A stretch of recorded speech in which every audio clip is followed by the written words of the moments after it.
Good day, Madam and Sir. My name is Jory Isuga, and today I will going to cook stir-fried cabbage with egg. The ingredients are scrambled egg, shredded cabbage, carrots, light sauce, oyster sauce, ginger, garlic, and onion leaves. So we have to open the pan, the fire. When the pan is hot, we have to put the coconut oil.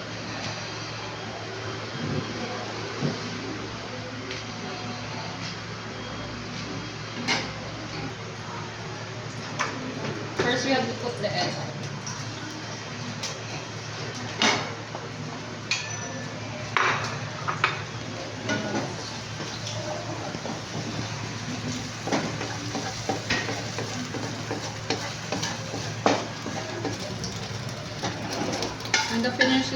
When the egg is finished, we have to remove it from the pan.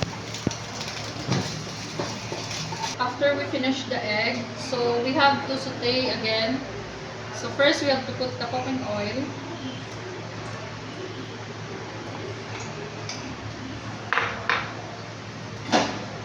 Next is we have to put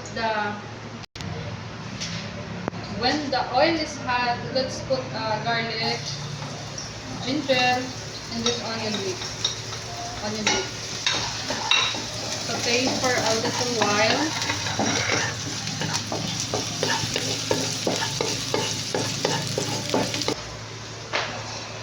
Put the cabbage.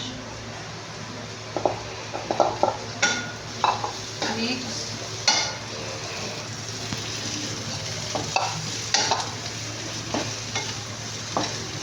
Next, carrots.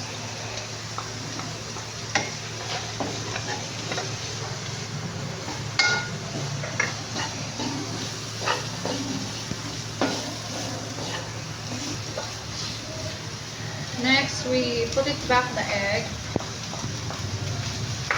and light sauce, oyster sauce.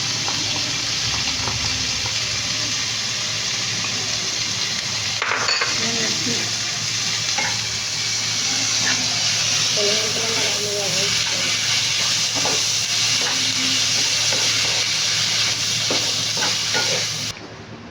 And this is the finished product, stir-fried cabbage with egg.